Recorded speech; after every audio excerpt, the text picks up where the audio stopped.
What's up, guys? Welcome back to another Nightcap. With that, Buat will be here in a second.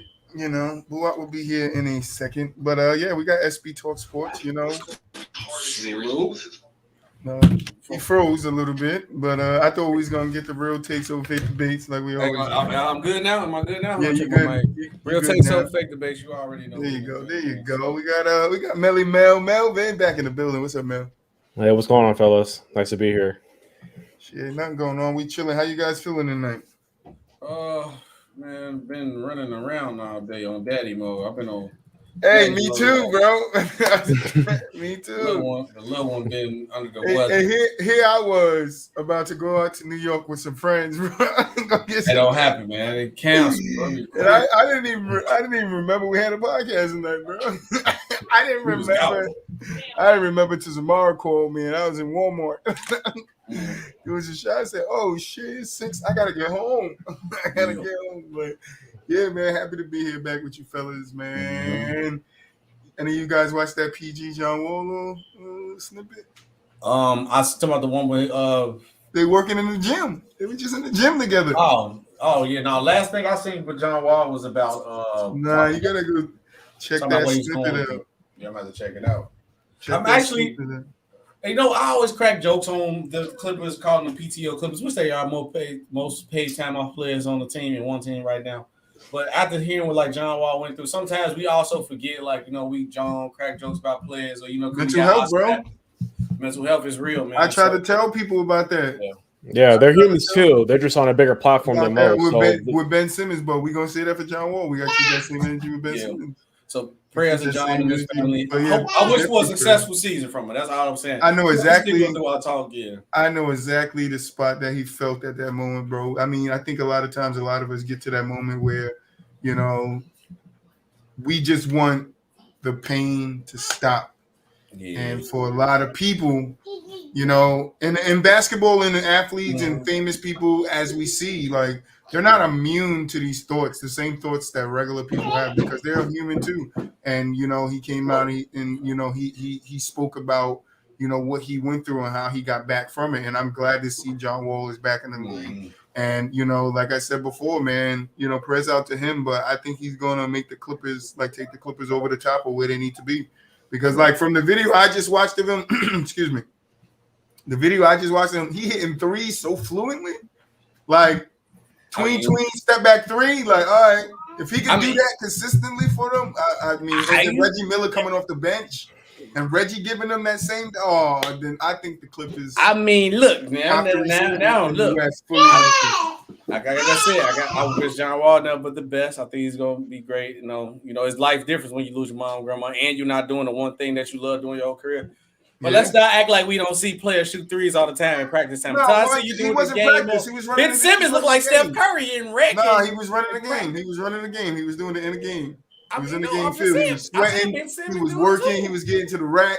And that's why I said, if you watch the snippet, I'm not surprised at him getting to the rack. That's normal. That's not. If he could shoot the three ball around 33, 35% from the Clippers, I think that would be great for him. 33. I can see that. I can see it. I'm not saying he needs to be 40. I thought you were going to say a 40 clip. I was saying a 40 clip is too much to ask for. I just need him to do that, be a little bit consistent. 35. I think 33, 35, around 35 is a little bit consistent for him.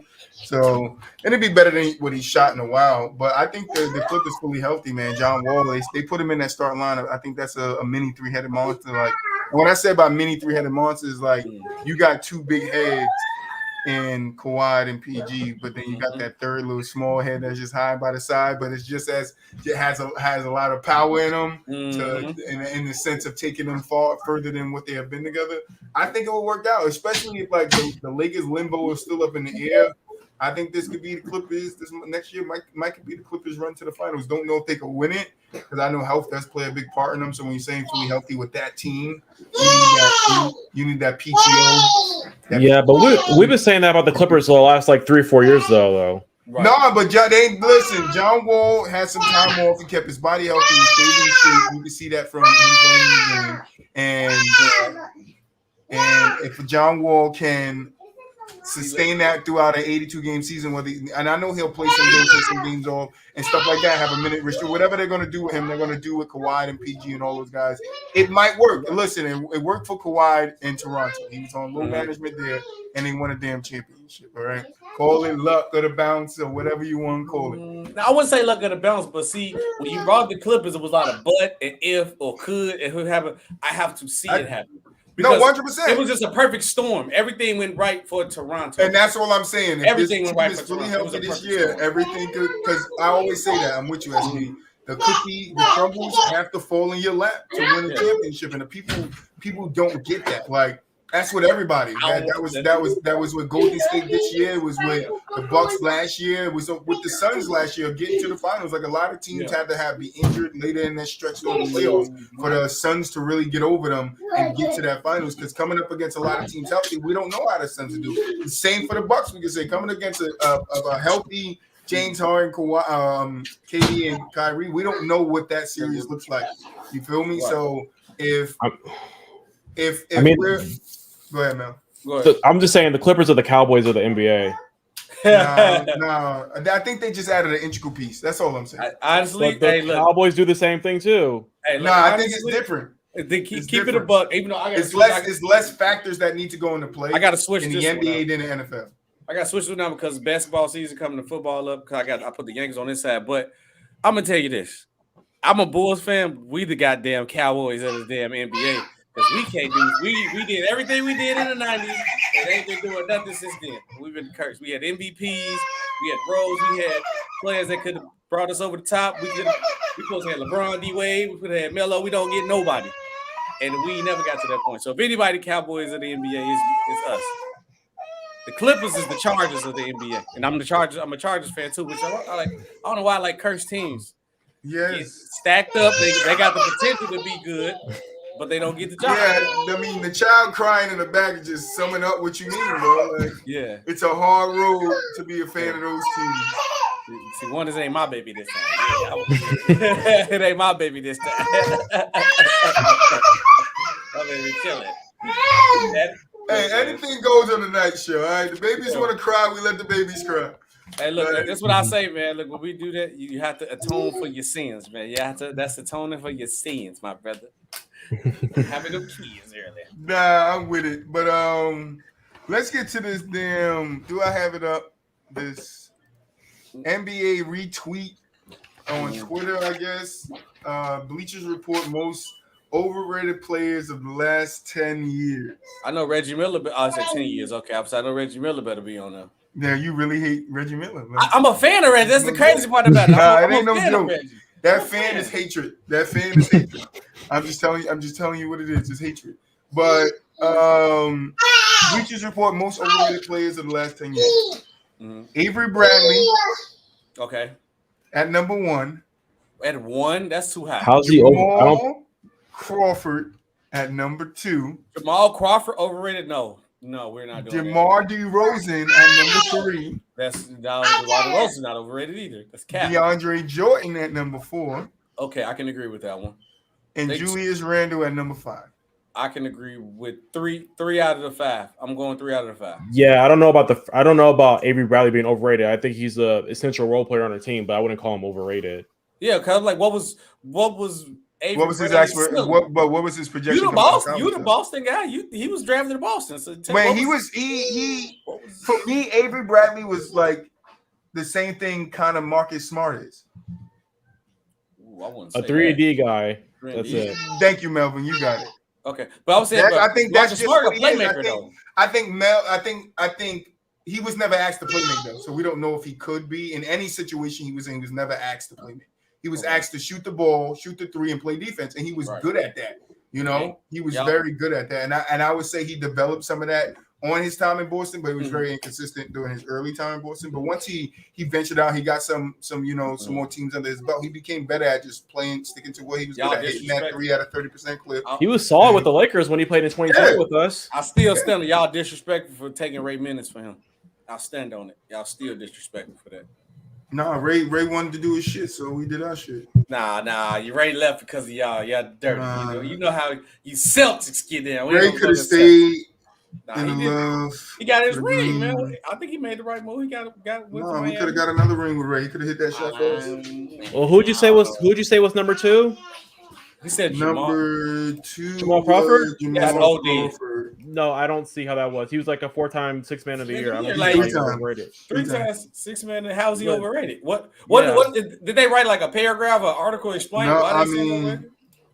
Like they got to explain that to me. Like, hey, like was Jamal Crawford? Did I miss something? Was Jamal Crawford projected to be a top 10 shooting guard or something? Because when he was on the Bulls, he wasn't projected to do all that. He was just a solid, nice player. No, I know. Yeah, I don't see how he was overrated. I don't get that. I don't get that either. And look how long he played, and he still technically could really play. I mean, he was expressing about playing last year and the year before that. So he was keeping himself in shape and everything like that. So I don't see how he was. That. And then how DeMar DeRozan is overrated. Multiple playoff pushes with a team, led his team to multiple number 1 seeds. Just came back with the Chicago Bulls, was an MVP candidate, and was leading the Bulls to be one of the top seeded teams before the team got injured. How is DeMar DeRozan overrated? What they thought DeMar DeRozan be? Michael Jordan? That's what I'm trying to understand the scale of this. When I heard overrated players, I'm expecting okay, I get it, DeAndre Jordan. If you try to go off the money that he got, and obviously he faded out real quick. We know mainly part of his success came from him playing with a point guard like Chris Paul. So I get that. But if we are going to say a player like DeRozan, who accomplished a lot in the league, a guy like Jamal Crawford, who accomplished a lot in the league. Sorry, Chad. You good. A guy like Avery Bradley, who was a solid key role player to a champion. Well, did he win one?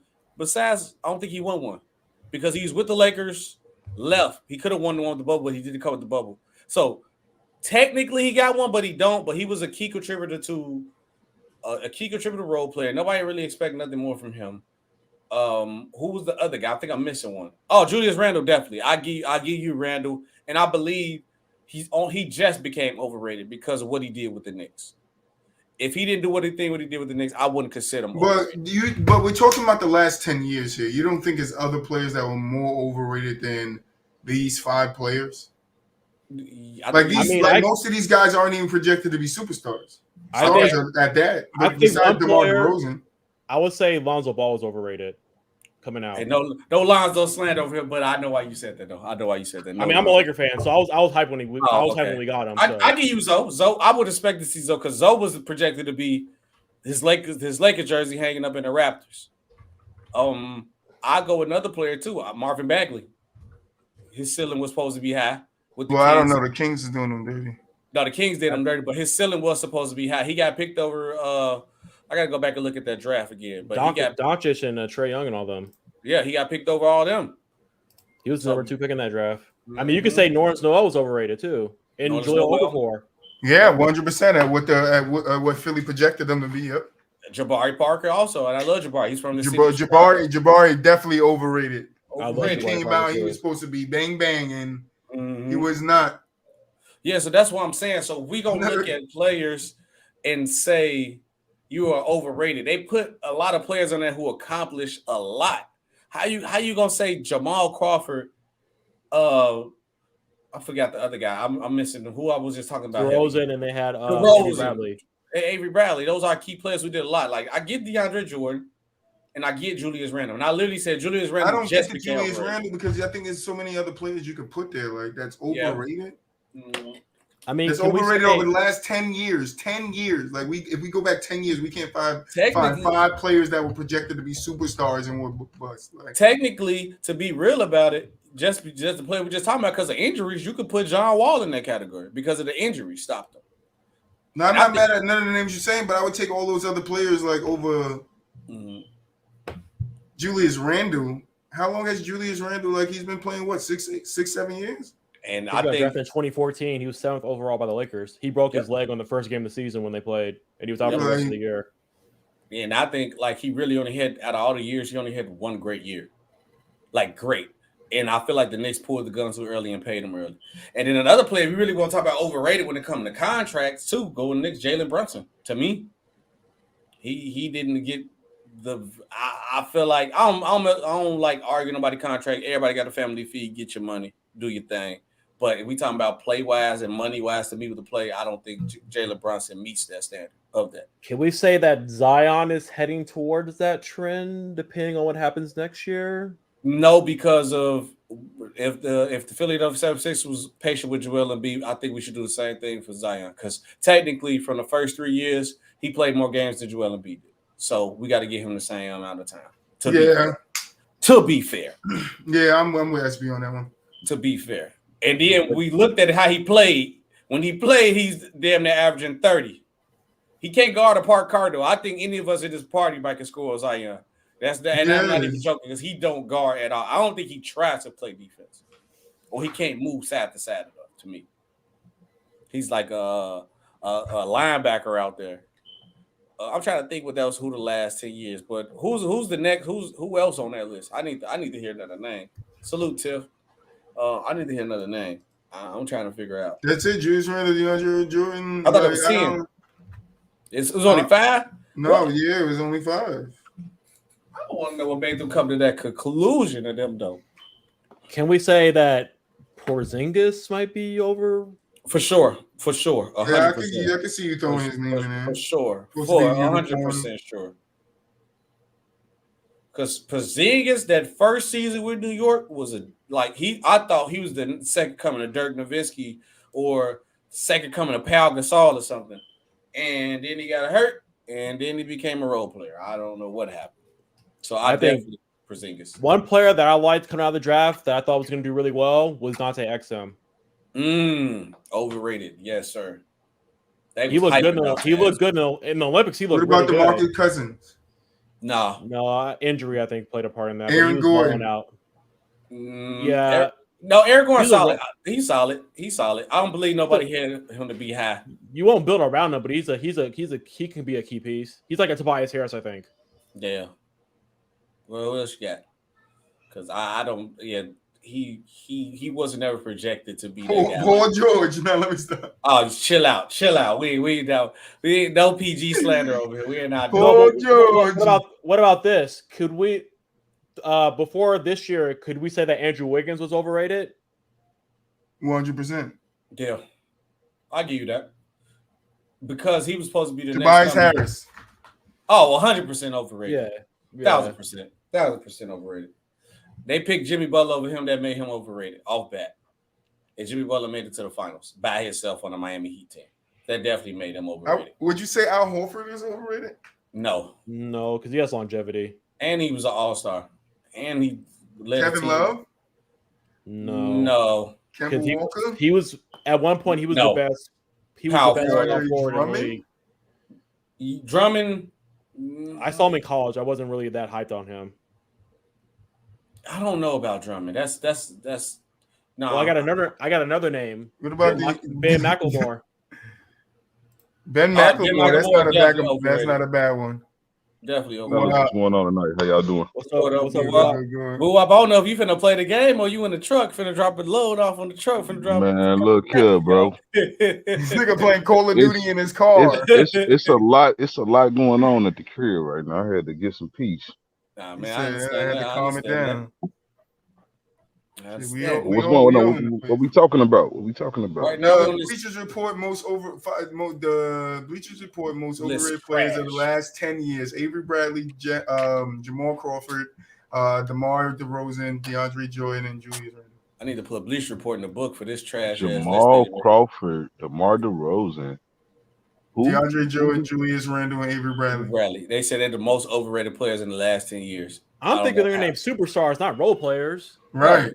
Like that. I said because I'm trying to figure out how Jamal Crawford. No explanation. Like where's the damn? I don't know how Jamal, DeRozan. I said Julius Randle just became overrated because of what he did with the Knicks, but before that, really that one Knicks year, what was he really? Just a solid role player. I get the DeAndre Jordan because he was only good with Chris Paul. That's cool. I'll let that one slide. And Avery Bradley, he was nothing more but a solid role player. Right. I don't know what more they expect from. Like honestly, like the name you brought up, Mill, was Dante Exum had more hype than every one of those players coming into the draft. They were talking about Anthony Bennett? Oh, 100% overrated. I knew he was a bust. I watched him at He took Kwame Brown. He took Kwame Brown's spot as the greatest bust of all time. I don't even think Kwame was I don't even think Kwame was a bust either. But he had that label. I think he was a bust as far as what they you labeled look him at number one. But as yeah. far as the NBA, I don't think he was a bust. He played like 10 to 12 years. But that 13 draft wasn't great. You can't say anybody in that draft is like great except for Giannis. I mean, if it wasn't for Giannis in that draft, then that draft will be bad because that was Victor Oladipo, that was Otto Porter Jr., Norris Noel. That was that draft. So that draft wasn't really top heavy to begin with. Yeah, Giannis said Giannis the only good thing in that draft. I'm trying to think. It was Giannis was late. It was like he was a project, so it still looked like that draft was bad till Giannis exploded on the scene. Yep. I mean, you could say Shabazz Muhammad was overrated. He was he played here in Vegas and he played at UCLA for a year. He balled out and then he just came to the league with Minnesota and just sliding out. Mm-hmm. You go, what's that one guy who played with Kyrie with the Cavs? And he was going crazy at the rookie and sophomore game with Tim Hardaway Jr. I'm trying to think of his name. The dark skin. No, not Shabazz Napier. He got that funny shot. Deion Waiters. I go more of a Deion Waiters because that rookie season, how he was getting out hype with that. I'm saying over the names they putting over there. We're gonna go role players. Oh, okay. I can see what you're saying. Compared to what they named. I put Deion Waiters before I put Avery Bradley on the list. You know what I'm saying? Yeah, because Avery Bradley was solid till he wasn't. You know what I mean? Like Julius Randle, I don't really like that because Julius to me he's just not a number one option. That don't make you a bad player to me. Like, you know what I mean? Like, or overrated. You can't help where you're drafted at. That's out of your control. Right. So if you take a chance on drafting a player, you think it's going to be your prodigy, and they don't turn out that way, you can't. That's not on the players. That's not on the player. You can't help where you're drafted at. Because that plays definitely a part in the player's success. Because let's not get wrong, everybody who's drafted in the league can play. Only problems is either they get put in a bad situation, or if the player get put in a good situation, he don't want to accept his role. Because, a lot of players got ego. Ego kills a lot of players, too. So that's the only time I might put it on the player. So it'd be like, all right, he go here. He went from a college where he was scoring all the points. Offense ran through him. All right, look, bro, you got to play your role. Now you got to play defense. You ain't going to get no plays called for you. Some players don't like that. Some players can't adjust to that. And they end up fizzling out. Some players rise to that occasion, get to the role. Of some players so good that you have to put them in that spot. So it goes, it's tit for tat. But the organization don't ever get blamed for that part, though, at all. You never hear that, well, you drafted wrong or you didn't have that player in a good situation. They just say he a bust. Yeah, I don't understand that those list of players, they were reaching definitely for that. That's something that's... Yeah, it's just a bad list overall. It's like other players in the last 10 years you put up there. I'm going to say let's try to make a better list, but let's do the last 10 years. Well, we just named a bunch of damn people. So we named our role players. So in the last 10 years, give me 3 stars. That's overrated. Because everybody we named was role players. I need 3 stars. That's why I said 3 stars. If we had to name 3 stars. Blake Griffin? Okay. I need Blake. Yeah, Blake. Blake is a nice fucking answer. Blake, that's one. Yeah, I ain't against it. I would say somebody like that. Ben Simmons? But I don't want to say him. He's kind of still young. The book is still out. We can give him. I want to give him. You say Porzingis. He's got to be one of the biggest busts over the last. Because that first year was. Is he a bust though? He's still solid. No, that first year with the Knicks was ridiculous. He was looking like the second coming to Dirk and Powell. Andre Drummond has to be going from the one of the top 10 big men in the league when he was on the Pistons. I don't know if that's where everybody had him, but that's where I think he played. His level was somewhere around 11, 12, wherever you want to put him. How many good big men was in the league? To going behind Joel Embiid, I think that's a definition of a damn bust. I mean, but how many good big men was at the league at the time when he was at the peak of his power? But it wasn't really that many. It was like DeAndre Jordan was one of the best big men in the league around that time. That's not saying too much when he was in his prime. So and then Drummond game that really didn't change. He don't score a lot, but he get a lot of boards. I mean, yeah, Greg Monroe was doing pretty much the same thing that he was doing, and he's out of the league. I'm leaning towards a guy like Brandon Jennings. Ooh. I'm not mad at that. He had a lot of hype coming out of it. What about Ty Lawson? A whole lot of hype. Ty Lawson is a great pick. That's a great pick. Kyle He Lawson didn't was have a the great hype, pick. but he was a guy that kind of fizzled out fast What too, about though. the other Kyle guy that Lawson played for was the Nuggets, nice. Kenneth I Faried? think it was because of his Kenneth height, though. Faried for sure too. Kenneth I Faried. mean, he was a second-round pick. He came out of nowhere, though. I got one Yeah, for Yeah. y'all. never mind. Yeah, I you can't got put two for him. y'all who was two players that was both award candidates that's not on teams right now. Dennis Schroeder and Montrezl Harrell. 2 6-man of the year. Did they Well, you check said our- stars though. Yeah, you said It's stars. stars. I Okay, wouldn't count okay. those as stars. Yeah. Okay, you're right. You're right. What about I ain't gonna even do it, bro. Like I can't do it. He's from the city. I was say, what about AD? Nah. No, 80 no. He- man. I mean, We just wish we see more from him, like consistently. Like the reason why I the said talent this, suggests that he's top 5. Like his talent at his best. Like he but just don't always put them seasons together for us. But that's why I'm saying he might be overrated because he's supposed to be top 5, got the talent to be top 5, but it's not. What about Monte Morris? To me, No, overrated is he's when it's a large amount of people trying to force something, like trying to Jermaine really O'Neal? force that narrative. Jermaine Okay. O'Neal? No, I don't know. No, He was a Jermaine O'Neal backup. was He was good. a backup to Rasheed Wallace important. Then he went to Indiana and balled out. Yeah. So I wouldn't say. Yeah, I wouldn't nah. say J.O. he wasn't drafted He with was hype. overachieved actually. So, I'm trying to think. Baron Davis? Nah, we ain't doing BD No. like that. We ain't Just doing BD. asking. We ain't doing BD like that. I was gonna say if anything, you should have said Steve Francis. Jason Williams? Nah. No. He was White a role chocolate. player. He was what he was. Like he was a great facilitator. Elbow pass. That's it. He was a flashy pass. That's it. Well, what about Bradley Beal? I can see that. Wait, we gotta talk about this though. But is he overrated? He can't win. Is he overrated? Like people he call him dropped. I don't think people expect him to win. Well, maybe when he's with John Wall, but I don't think people. But this right is my now problem when it expect comes to him. He's a Bradley top Beal. 5 shooting guard in the league, though. Yeah, 100%. I agree he's top 5 shooting guard, but I'm saying like when he dropped them back-to-back 30 points per game season, nobody thought he was top 10. And that usually. I'm glad you just said that. Pause right there. Because it's crazy that happened, right? Bradley Beal dropped 30 points multiple seasons or close to 30. His team at the playoffs, nobody mentioned him top 10. LeBron just did this, and everybody's still telling me he's a top 10 player. LeBron is different, though. It ain't different. He's LeBron is different, but I'm not giving him the same pass either. No, I'm not giving him the same pass. I'm with you, boo. I'm consistent. I'm not. Yeah, LeBron is. Because I called him LeBradley Beal all year. Yeah, like that's what he was doing. Like Bradley Beal, like things like scoring the ball. That's not affecting. It's not affecting the game at all. Like his scoring did not affect the game. It was not impacting the game. It was not keeping the game close. The games were blowouts, basically. Most of the games were blowouts. He don't have the same impact. So that's what I'm saying. So that's why like people don't keep the same energy. I think LeBron is labeled top 10 out of respect for LeBron, off his name. But you can't do that because I just literally seen everybody 2 years ago, 2-3 last couple seasons tell me Bradley Beal is not top 10 and he's doing the same thing and don't win. Agreed. Yeah, I mean, I'm not mad at the name. I'm not mad at the name. I'm not mad at the name at all. That's the only thing. But is DeMar DeRozan really not overrated? No. DeMar DeRozan. What about Gilbert Arenas? No, he wasn't that hype coming out though. What? Gilbert was second round pick. Okay. Yeah, he was second round pick. He should have been a top pick. He did that on purpose. What about Carmelo?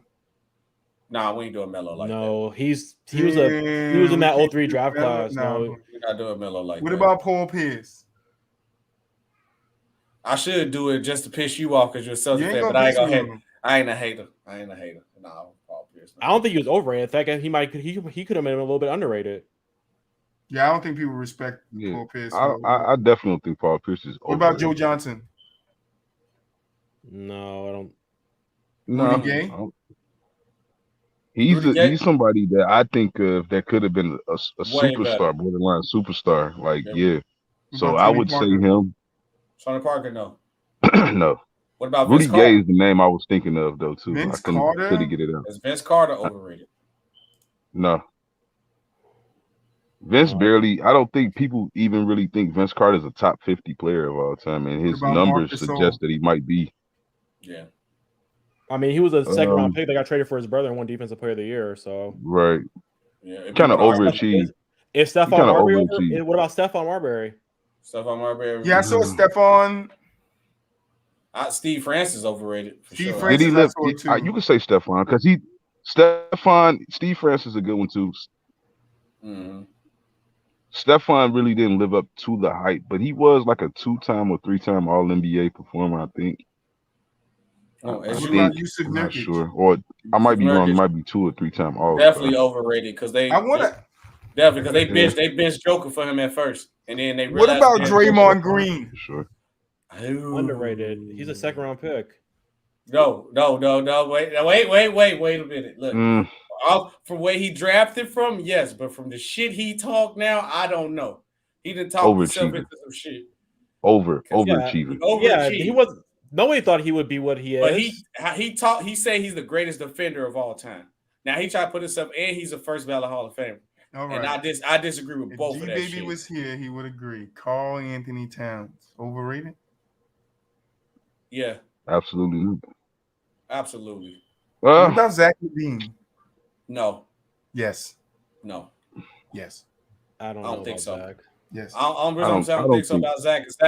Zach's finally polished.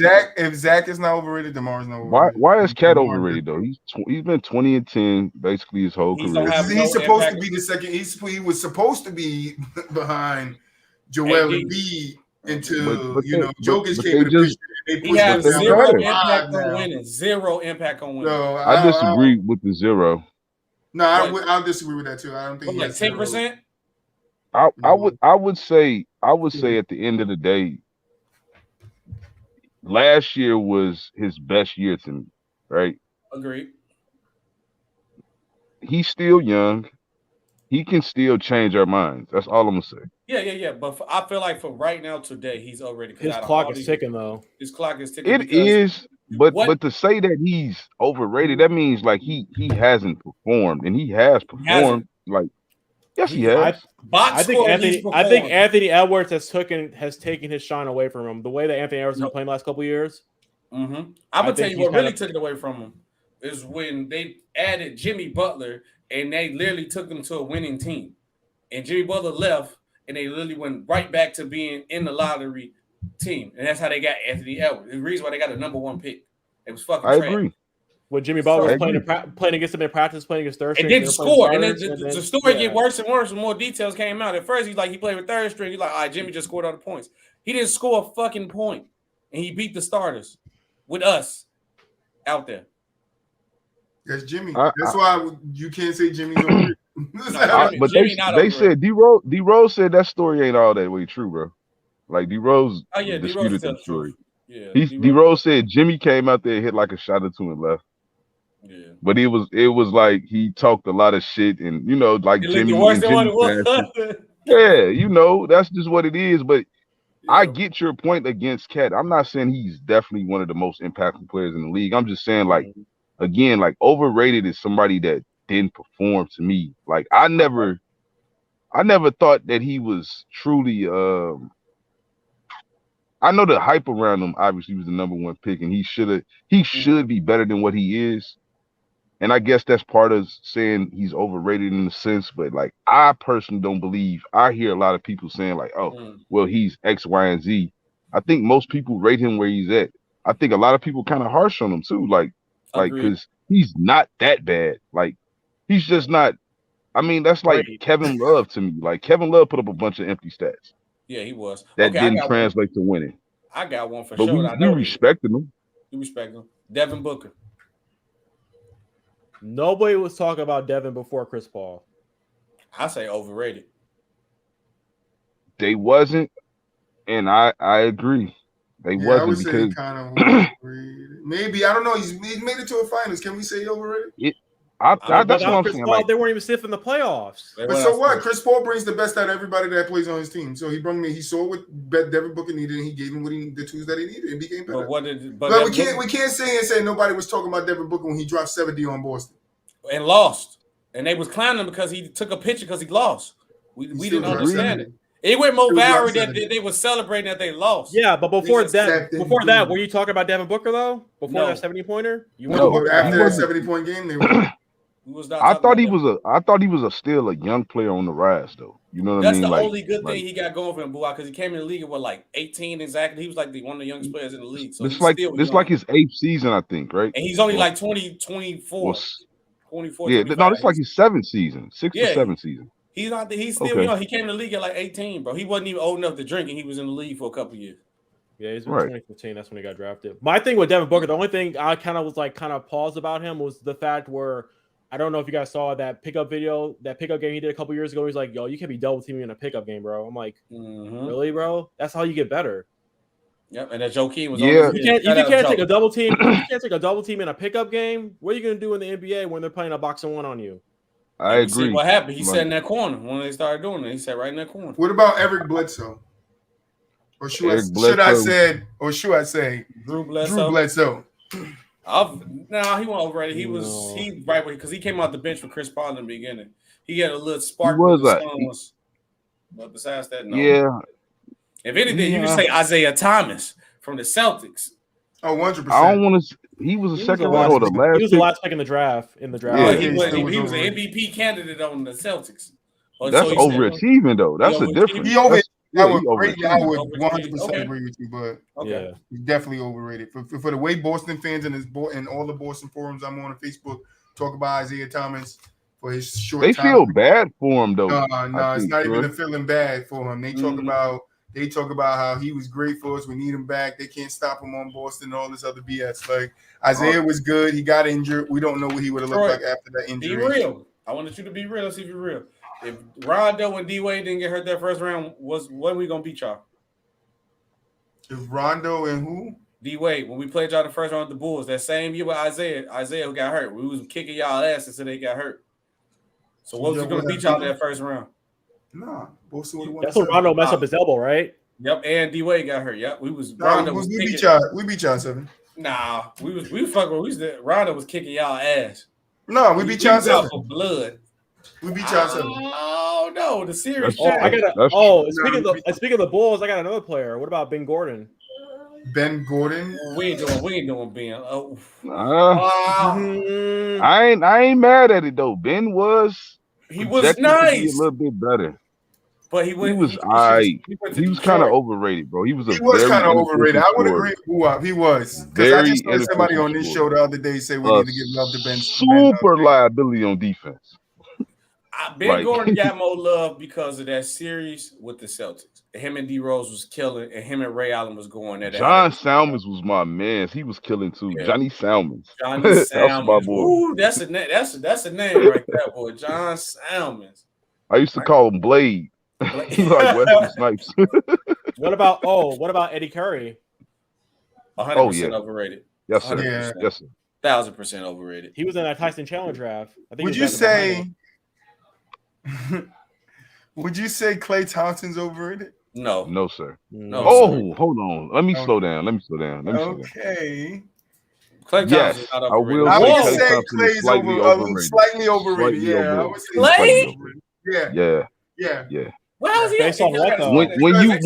when I hear people tell me that he's better than Ray Allen, shit like that, like I'll category of Reggie Miller and Ray Allen, it's like both of those guys do more on the floor than Klay Thompson. Hold on, wait a minute. I give you Ray Allen. Reggie, no. Reggie did more. I ain't gonna say Reggie definitively, but the only thing I can give you. No, I'm not talking about on defense. I'm talking about on offensive end. But Reggie ain't no liability on defense. But he wasn't great. He wasn't great. He wasn't great. Yeah, he wasn't a good defender. Reggie can never take it off the dribble though. He can't do 2 dribbles in a pull up. Yeah. He had weaknesses. Okay, great, but you're not gonna. I'm still not gonna say Klay belongs. Besides, if you want to put Curry there, I'm happy with that. But to say Klay, even if you want to say Klay gets a Ray, I'll give you Ray. I will give you 100%. I'll give you Ray. But for people to sit here and be like he's better than Ray Allen, he's in the same conversation as Ray Allen, I don't think so, because I think a lot of people see Ray Allen's career as what he was in Boston and what he was on the Heat. They don't see him for what he was on the Sonic when he was see, driving, dunking, Milwaukee. shitting on niggas. Like, yeah, Milwaukee. They wasn't. They. I don't think they understand that. Like what he was before he was this 3-point marksman. Assassin from the 3-point line that he became in the beginning of his career. Yo, he was yamming it on people like he was Vince Carter. That's Jesus Shuttlesworth right there. That's Jesus Shuttlesworth. We know that. I think people sleep on how good Ray actually was, bro. Yeah, because you see him as a third option on Boston. Like he wasn't always a third option. He was even on Miami too. Like he was a first option. You see him as a role player, but nah, he was a first option, bro. Yep. He was a first option that carried his team. Buckets in Seattle and in Milwaukee. That three-headed monster with Milwaukee with him, Sam Cassell, and Glenn Robinson. He played with some of y'all favorite players, Rashard Lewis. Stop playing. Yeah. Ray Allen was a dog. He took AI to the Eastern Conference Finals in Game 7 when they won. When they lost, actually won. So listen. But I will say this: Ray Allen, as the man, I think he only went to the playoffs 4 times. Yeah, I think that's about right, but we have never seen Clay by himself. That's what I would say about him. But you can't hurt Clay for that though. But no. Then we cannot hurt Ray Allen for being there 4 times by himself. Yeah, I'm not hurting either one. What I'm saying is that I do value seeing you as a number 1 option and 100%. Judging you off of that. Like 100%. It's hard to really put Clay over guys that I've seen as number one options. It's hard. I wouldn't put him over those two, but I wouldn't say he's overrated though. I would give you Reggie, I say he's overrated is because I hear that like a lot, and then I hear stuff like, to me, Clay is a good defender. But people say he's a great defender. I don't really go that way. And I don't know if he could do that. I don't know if Clay can carry a team. If he's the focal point, the number 1 option on his team, I don't know. Don't you think if you was truly a great defender, though, right, you would have at least one all-defensive team? Truly, though. That's a great point. He don't got one. Klay Thompson don't got no all-defensive teams? I find that very hard to believe. I found that super hard to believe. I thought he at least make a second or a third team. I know he got at least. Well, it's only 2 teams for the defensive, all defensive. Let me see. I know you lying on that. I know Clay at least got a couple, especially during that time. Yeah, he has an all-defense second. He has an all-defense second team. Oh, okay. I was about to say, I thought he did have an all-defensive. He only got one though. I'm still shocked that he only got 2018, one. 2019. I'm not. He's a solid defender. Like that's about it though. Like he's not what they try to make him seem to be. Like to me, he's not a liability either. Though. You don't have to hide him. Melvin, he's far from a liability. You know what I mean? Like far from that. Yeah. But bro, he came off of a knee injury and Achilles injury and still came back and averaged. Oh, I'm not asking him to be the same defender today. I'm not even that. I'm talking about in his prime when I used to hear the conversations. It's just like right now. Do you still consider Steph and Clay a top duo in the league right now? Yes. No. I do. Top 5? A top duo. Yes. Yeah, I'll say top 5. So you think Steph and Clay you going fully healthy? Fully healthy, right? Hell and this is what I mean by this, right? Do you think in this just because I disagree, right? Mm-hmm. Don't mean I don't think the Warriors is still one of the best teams without having a top duo, right? Let's talk about this. They're still one of the best duos. Yeah. Exactly. But do you think they're better than Embiid and Harden? We don't know what they are though. Kawhi and Paul George. Kawhi and Paul George. Yes. Steph and Clay is better than KD and Kyrie. Because you grade them individually. That's KD and Kyrie. No, I'm grading them as duos. What they will be. Because for one, I don't even think people are gonna be like Steph and Clay no more. I think people will be like Steph and Wiggins, Steph and Jordan Poole. No, we ain't doing that. The depth lineup came because Jordan Poole entered together, it. Though. Like the depth lineup came because healthy plays a part in that. When Clay is healthy, Clay is that guy. Even when healthy, I kind of agree with you, but we listen. KD and Kyrie. I think KD and Kyrie better. I'll go KD, Kyrie better. Nikola Jokic and Jamal Murray. I'm taking Steph and Clay.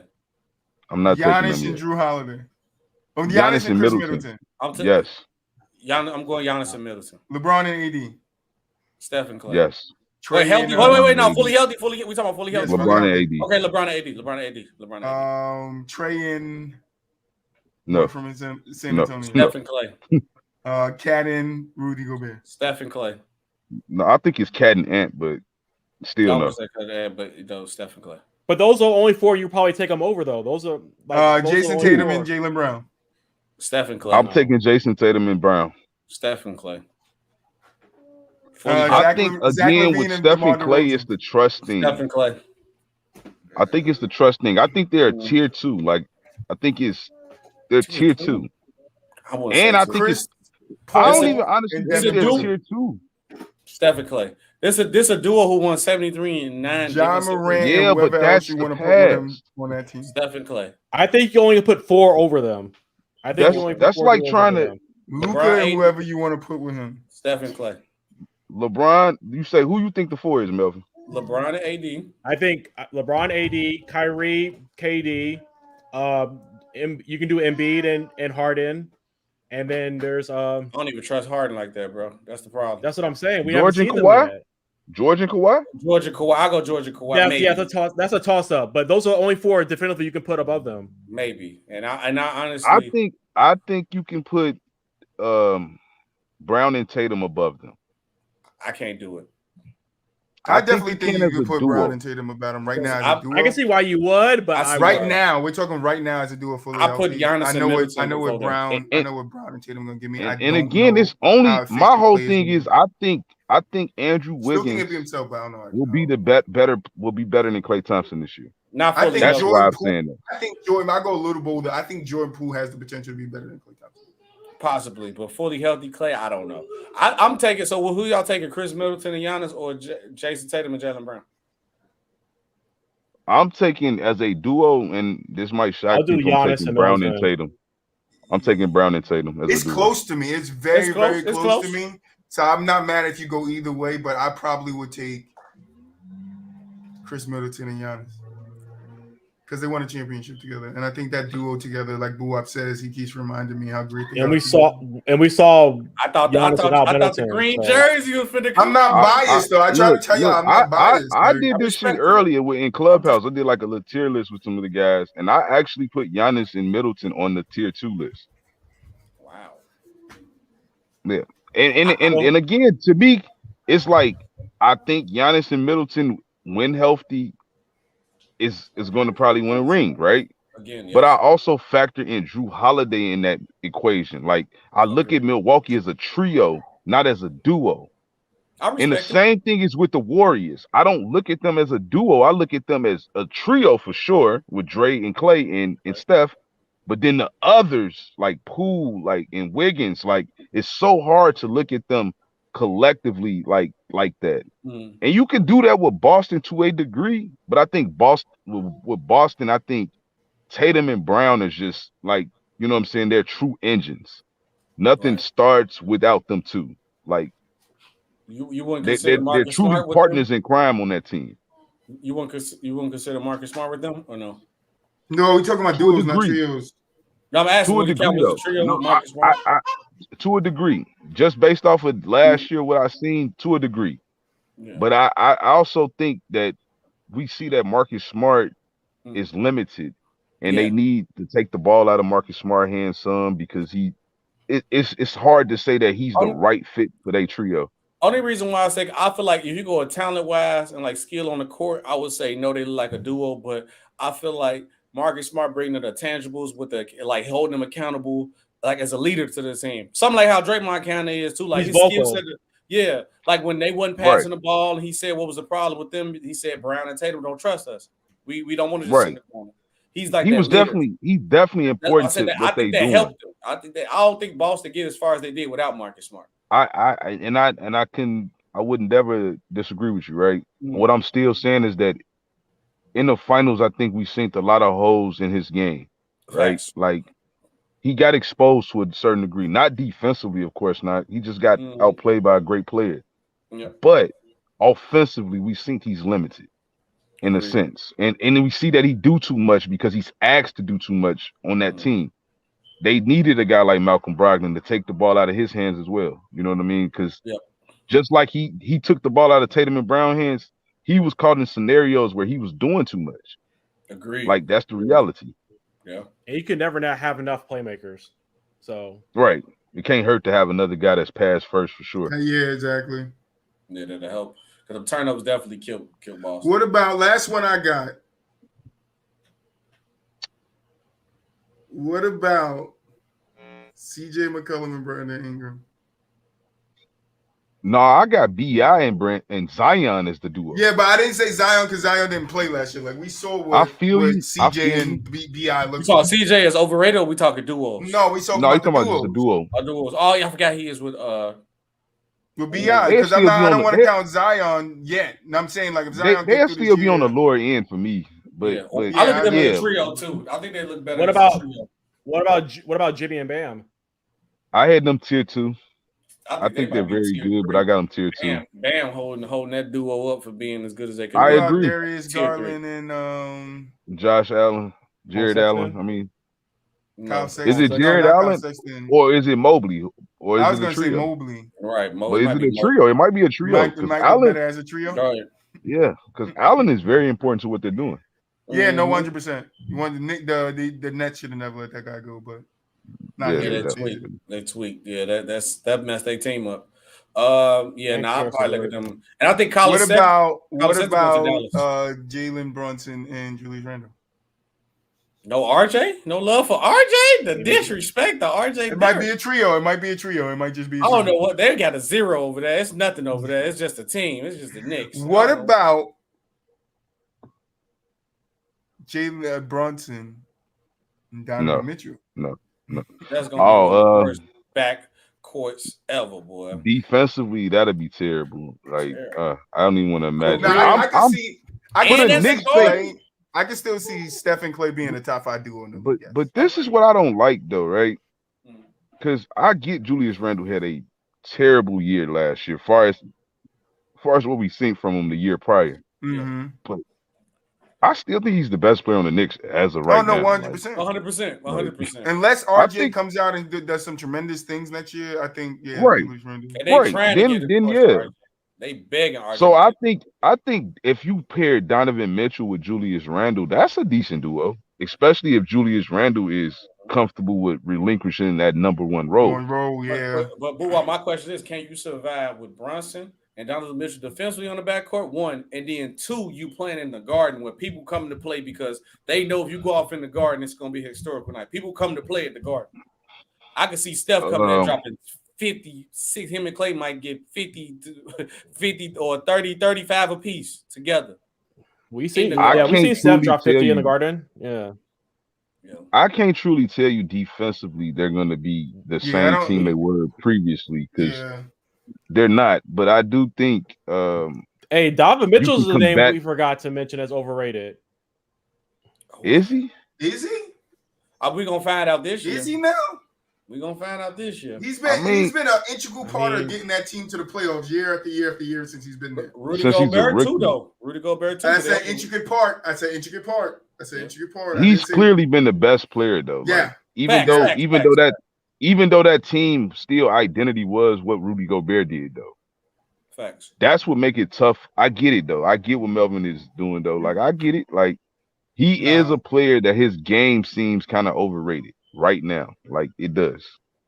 What does he really do? Because Utah, they did the same thing, and that's why when people say if Ja gets hurt again this year, Memphis is gonna do that again. That's not a good look for Ja. No. Like, because then it's not a good look. He's suspendable. Like you got other people behind him that could be more healthier and a star just like he can. Yep. So people get mad when I say this. My favorite player all time is Derrick Rose. Ja give me Derrick Rose flashbacks, bro. He scared me, bro. He scared me. He don't give me Derrick Rose flashbacks, but I get it though. I can understand because I view it somewhat that way too. So me too. We did that. We said that. Like we looked at like on the show. Yeah, we did a Ja versus D Rose comparison. He gives me the vibes of what Derrick Rose could have possibly blossomed into in a sense, but I don't know. Yeah, but I don't know if Ja hit that level yet that Derrick Rose did the MVP because when Derrick Rose did the MVP season, he was literally busting. I don't think he's not at that level. No, that's what I mean, right? Yeah, he can't. The numbers say he had a better season than Derrick Rose last year, right?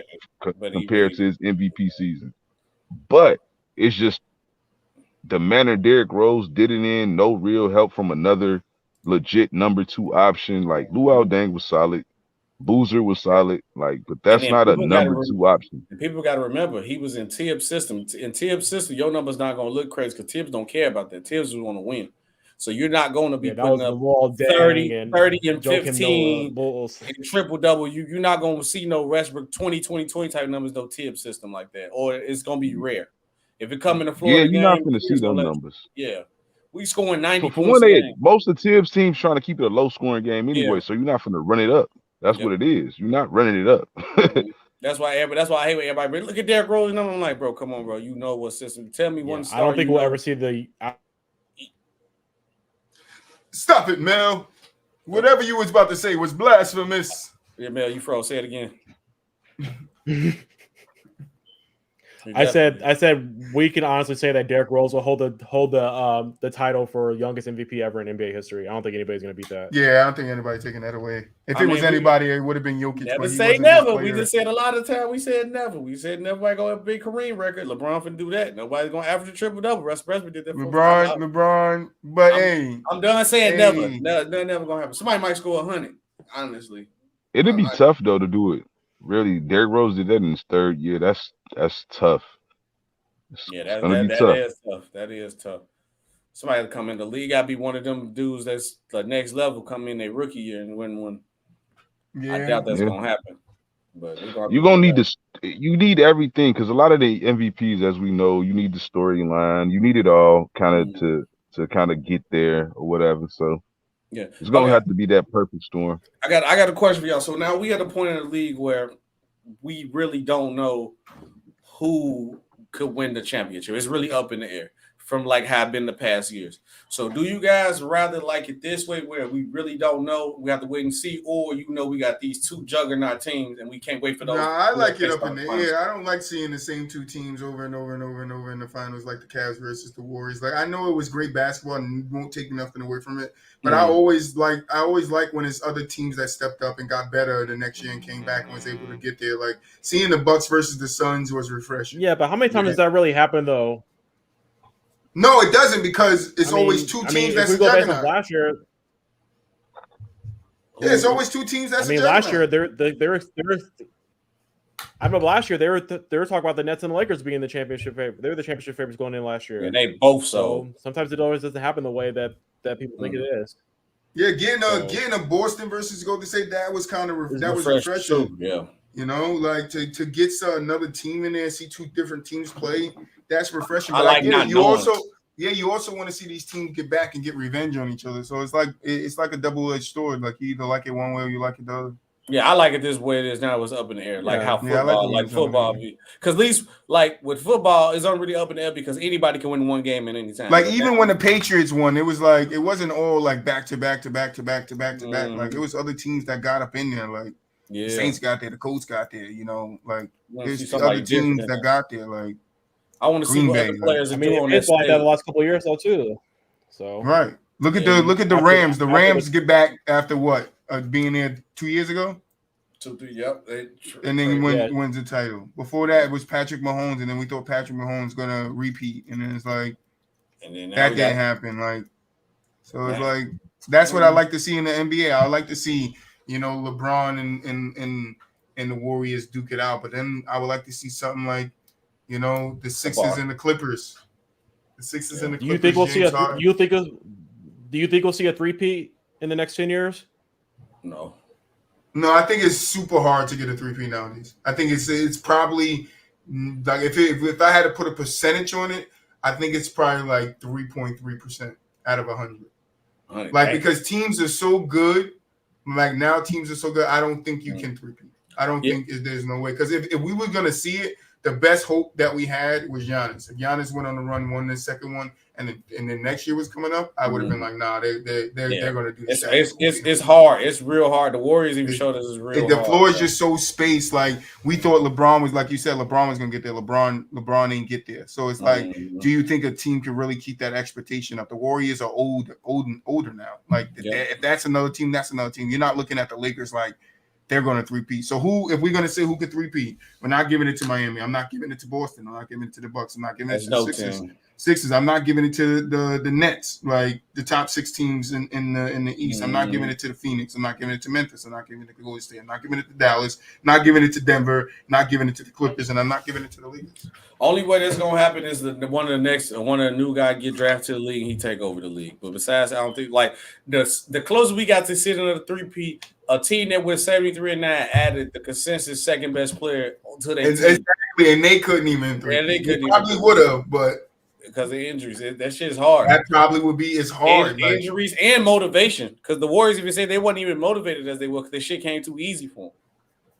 Like it's a different time. Like back in the 90s, you could be a juggernaut. Back in the 2000s, you could be a juggernaut. Now it's like once the league went to a lot of guys just having 2 guys again and not 3 guys. There's no more real juggernauts. Because if the Sixers stay healthy, Tim Duncan never went back to back either. So. Right, but you can't tell me if the Sixers are healthy, they can't get a championship in the next 5 years. Right? You can't tell me if Boston is healthy, they can't get a championship in the next 5 years. You can't tell me the Bucks can't get another one in the next 5 years. Yes, you can't tell me Miami can't sneak one in the next 5 years, right? Yep. And then the Nets, if they stay fully healthy, you can't tell me the Nets can't sneak one in the next 5 years, right? So that's 5 teams in Miami in the East. Miami ain't the team I see though. But in the next 5 years, they can sneak one in there. Hey, nobody's seen the Suns it could crumble. Giannis could. I ain't saying go to a finals. I just don't think they can beat nobody. If they get out the East, I think they lose to whoever they play in the West. Okay, we don't know. I just don't see them.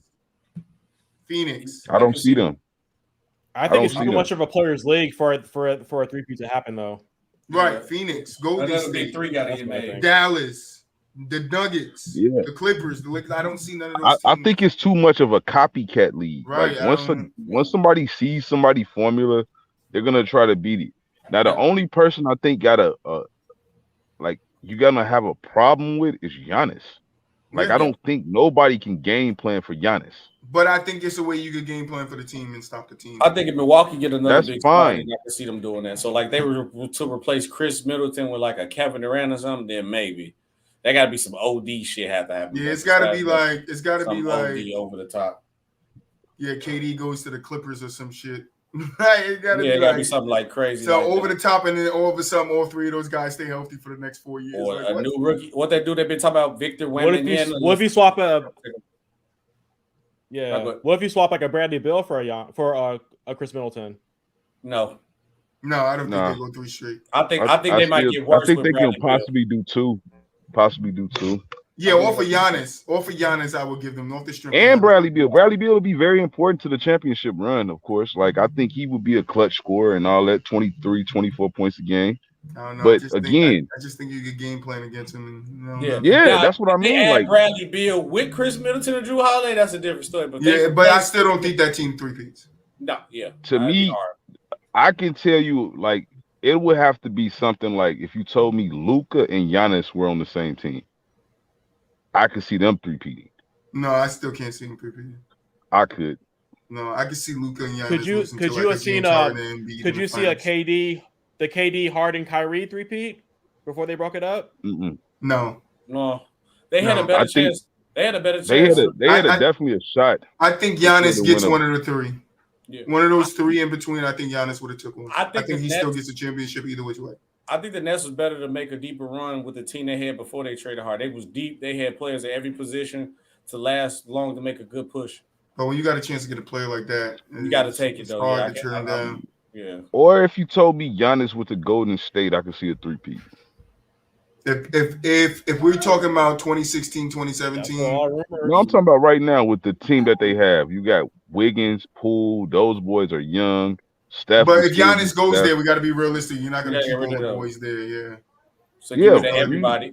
So then we just have to talk about the core, which would probably be Steph, Curry. Draymond. No, it wouldn't even probably be. No, it wouldn't be Draymond. It probably wouldn't even be Clay and Dre either. You would have to probably give up Poole. You would have to give up Poole and Clay. You have to give up Clay. Even I don't think so. You can because Clay might not necessarily. Oh, if you're going to take the 3 young guys and then take Draymond Green, and some picks, I can see that. But if you even if you're saying Curry, a hurt aging Clay, and then Giannis, I can see it. I can see them winning 2 out of 3. I don't see I can see it. But we already know Giannis already said he's coming to Chicago. Because I can see, God forbid, I can see in that 3 years, I can see Clay getting injured, and I can see Curry missing a big portion of season. Yeah, but that's the injury bug. Like I can see that for every team. No, 100%. But I'm just looking at their history. I'm just looking at their history, and that's what I'm saying. That's why I didn't say I could see Giannis getting injured, because I could see Giannis being healthy throughout the whole thing. But just the other 2 guys and being as old as they are, I'm not saying that their games change, even though Clay's might change a little bit because he might be a step slower. But I just think if you're going to say a team three-peats, health has to come into it, and that's the health of the whole league. So they're going to need the guys around them too on the other team to not be healthy for them to three-peat. Because I think if we go back and look at Giannis though can take a lot of the load off those 2 though. Oh, 100%. But we see what happens when Giannis takes most of the load. He gets gassed out on the full quarter. And I don't think. But we talking about through a regular season, like in the playoffs. Yeah, I'm talking about. We're talking about the three-peat though. To three-peat, it's not about the regular season. Giannis is young enough to hold it down through the regular season. Right. That's fine. I mean, for a team like that, they just want to get there, and then they'll turn. And that's fine. You could get there, and you could try to flip that switch and do the LeBron all you want, but that don't work for everybody. That ain't flipping the switch. If you worried about Steph and Clay being in the groove of basketball, and especially Clay, being in the condition of basketball to be ready for the playoffs. Nobody's saying that they won't be ready though. And I'm saying if Giannis plays 79 games and those guys play 50, who's more ready for the playoffs? I can agree with you. But I'm saying if they don't get hurt and they play 70 plus games, which is ideal. Then, they're all equally ready for the playoffs. But I'm saying long as their production is somewhat down, like their job, Steph Curry shouldn't have to go out here and average 27 28, with Giannis on the team. Yeah, I agree with you. You know what I mean? Like that's all I'm saying. Like his job will be a lot easier. I still can't see them three-peat. Yeah, it's tough. I can't really see nobody. It's tough to three-peat, bro. I'm telling you. I agree. It's tough. And I don't think tough. I think if you had Giannis, Clay when KD was there, and Curry when KD was there, then I can give you that team. But even with KD, if they stay healthy, that team probably beats Toronto and they three-peat. And I think we all can say that. And then this is not even a question because Golden State gets the three-peat. I mean, I'm not saying that personally. I think it's a game 7 still, but that's me. The Warriors healthy? Said that, though. Yeah, I always said that. Me personally. I think they win in 5. No, I always that's I understand why people will say that, but I get Kawhi. I always said a 7-game series because of what what I've seen out of Kawhi. Yeah, I respect Kawhi, but here's why I say 5, possibly 6 out of respect how Kawhi was going, because when KD played for that little 10, 11 minute stretch, that shit it didn't even look close, and he was playing on one leg. That's not true. It didn't look KD looked good, but it was still a close game. No, I'm saying it was early in the game. But I'm saying, like, you could tell by the style of play how the game was going that if KD would have kept playing the whole game, it was going to get ugly. It could have got ugly. Obviously, we know what that team is capable of. Fully healthy Golden State. What all I asked people was this: beat the dog shit. Even though I never thought, like, even though this happened, I never thought Game 1, and I think that was 2016, the first 2017, the first year KD got to Golden State. Right. Kawhi and the Spurs were up 25 against this team in Golden State. Mm-hmm. Do you think the cast in San Antonio was better than the cast in Toronto? I have to go really look back at it again side by side, but no. Possibly no. Which cast was better, Toronto or San Antonio? Toronto. Toronto cast, right? Toronto. I gotta go look at it again, but off top of the head, I'm gonna go with Toronto. You got that's what I would say, Toronto. But who coaching was better though? We obviously know Greg Popovich is a goat of coaching, so we're not going to do that. We know that. But again, it does matter about the cast, right? That's more suitable to beat a team like this. I think the Toronto cast was more suitable to help Kawhi beat a team like that versus the cast in San Antonio. You sound like me right now, Bucks versus Boston. But go ahead, continue this. Yeah, what year was this with the Spurs? I got to look at the Spurs team again.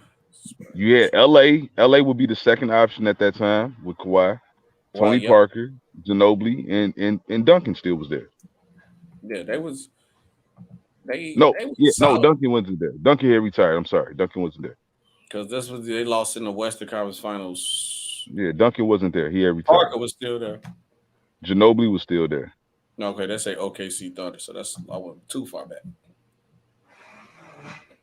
Okay, they was 60. But then the first team was 62-21. Kawhi was top 5 in MVP votes that year. Yeah. Okay, yeah, this is when they lost. They got swept by the Warriors. Let me see. LaMarcus Aldridge first, right? Yeah. LaMarcus Aldridge, Pau Gasol, David Lee, Kawhi Leonard, Patty Mills, DeJounte Murray, Tony Parker, Jonathan Simmons, who was solid at the time, Cal Anderson. Oh, Manu retired. And Danny Green, and Manu Ginobili. I don't know. This Spurs team was kind of solid. It was it was very solid. But then you got Danny Green on that Toronto team, Kyle Lowry, Pascal Siakam, Fred VanVleet, OG Anunoby, Norman Powell.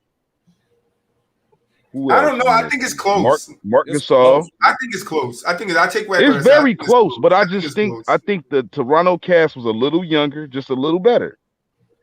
But I think that experience the Spurs had is what got them up 25 points on the team. Yeah, and you got to think. I think that's part of it. The coaching is part of it as well. Well, not even from the coaching, from Tony Parker, Kawhi Leonard, and Manu Ginobili. Okay. Yeah, but let me go to that. And they had power, vet power too, getting the job done.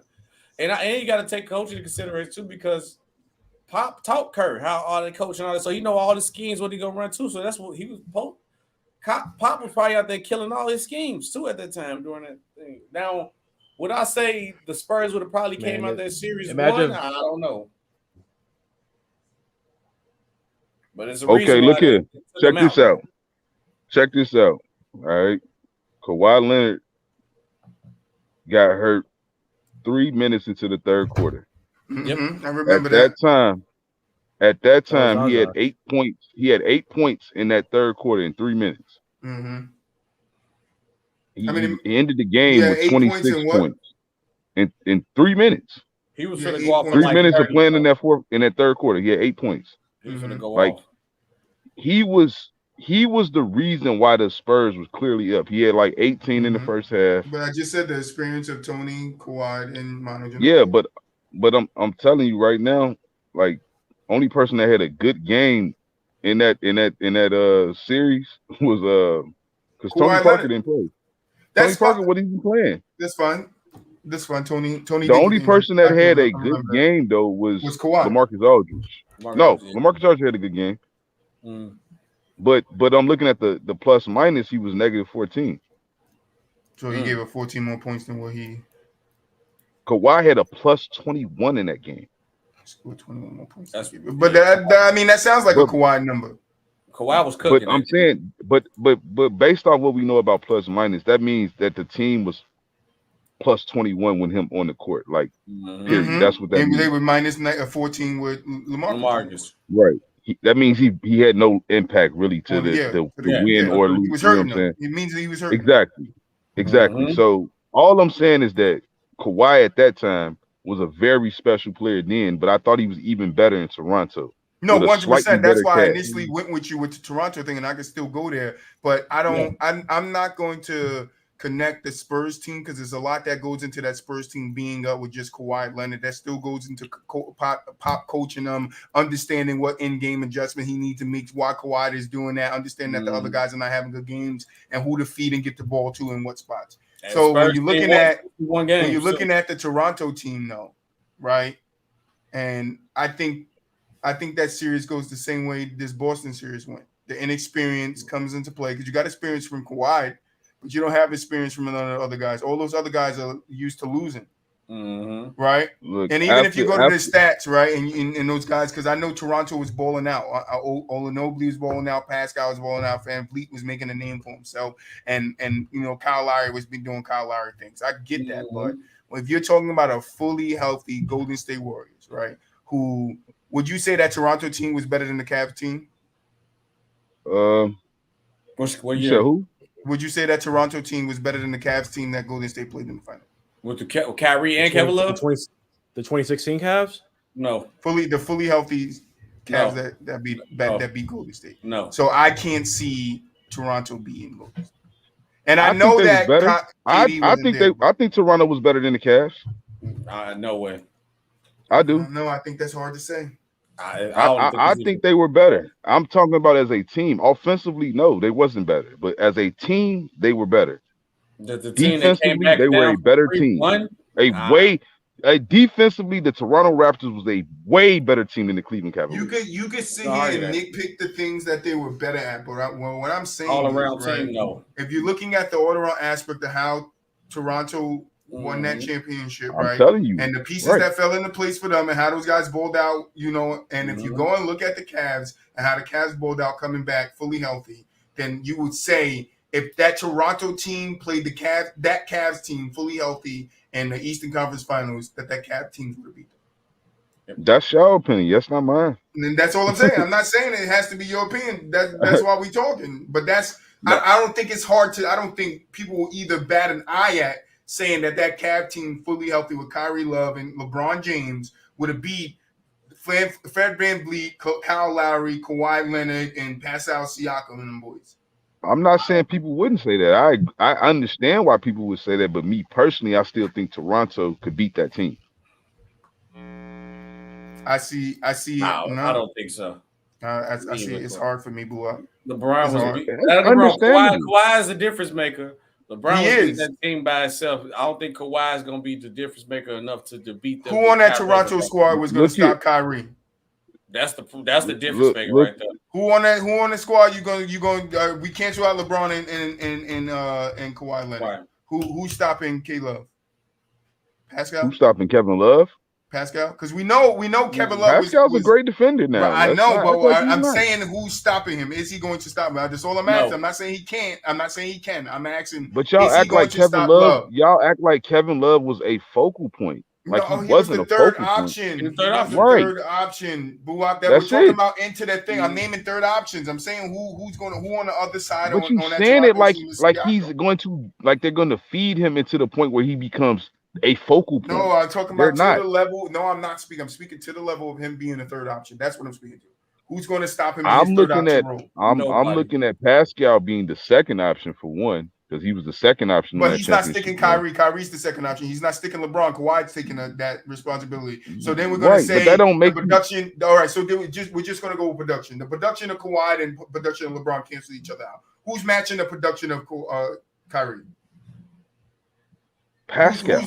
Okay, Pascal Siakam. Who matches the production of Caleb? I don't know about that one either. I'm not agreeing that. But who matches the? He went muted off the screen. But I think he turned his light back on. But go ahead. Yeah, I don't see nobody. Yeah, I don't see nobody on the Raptors team. I can't see that Raptors team being a fully healthy Golden State. And then this was almost peak LeBron. So I don't even think Kawhi Leonard gonna fully stop him at that. They took the guy that's been to 10 straight finals out twice. I think that's hard. Let's not act like Kawhi does not give LeBron problems for one. Let's not do that. Oh no, 100%. That's why I said you could cancel them out. All right. We're not acting like that. I said you could cancel them out. I'm not canceling them out. I'm just saying, like, at the end of the day, that trickles down. Now, Kyrie, I'm not saying Kyle Lowry is stopping Kyrie at all. I'm not saying that. But again, when you're doing cross matches, right? His production? No, he's not. Okay. Is Fred VanVleet matching Kyle Lowry's production? No. Why? Listen, I'm not making it an individual thing. Y'all making it an individual thing. Let's get back to Golden State. All right, so we're gonna say Kawhi and KD, they match each other's production, right? Who's matching? Who on Golden State is? Who on Toronto matches a healthy Klay Thompson's production? Klay was healthy for the most part in that series. Okay, so who matches his production with the other two guys around him? Who matches his Pascal averaged like 24. Okay, in that series. That's great. I could agree with you. That's great. Who matches Stephen Curry's production? No one. Okay, so fully healthy, I can say them boys beat him in 5-6. You can say that. I don't have to That's say why I that. said me. I'm not trying to make you say that, boo.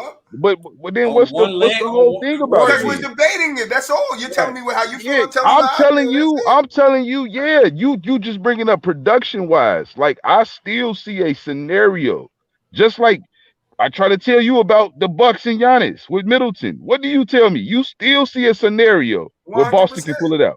So that's all I'm saying with Toronto. That's all I'm saying. Well, that's a good point. You did brought it up. Y'all arguing really the same No, thing. that's true, but I think that's totally. I think the teams, when you're looking at how they stand, I think it's totally different from Boston and Bucks to Golden State fully healthy with Kevin Durant and Toronto. I think that's the team structure to the battle of however you want to look at it is totally different. Because you're looking at Kevin Durant being a significantly more important player than Chris Middleton. That's what you're saying, basically.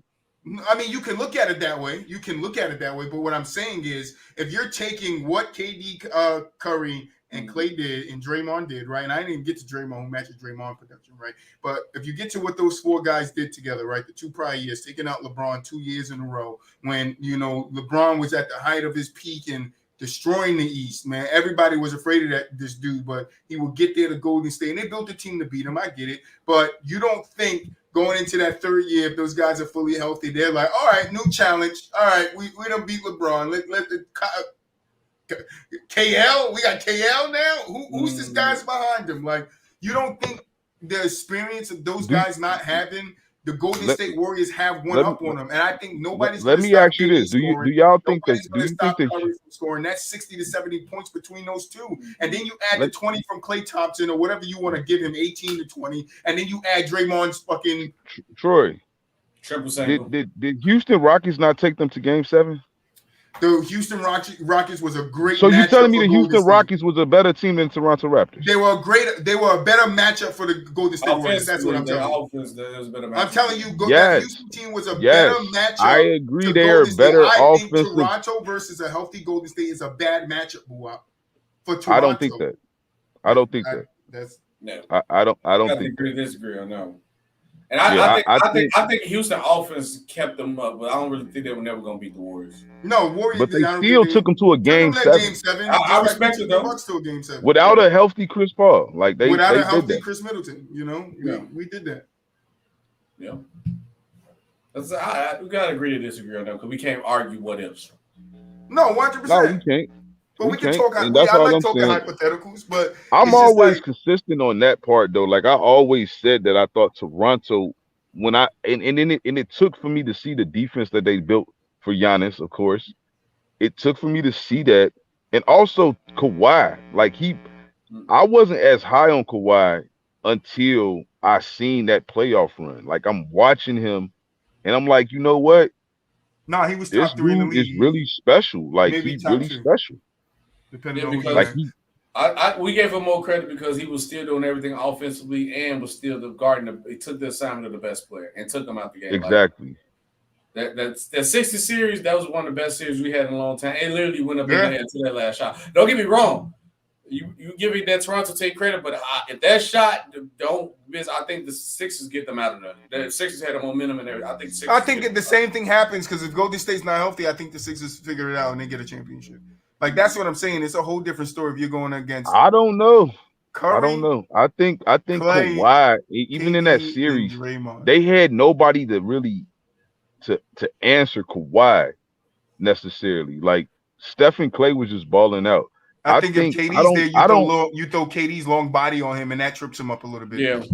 Not having putting a bigger, longer body on him. Of course, you needed KD. I'm saying that still was the difference. I don't know if somebody on the Sixers would have been able to do what Kawhi did.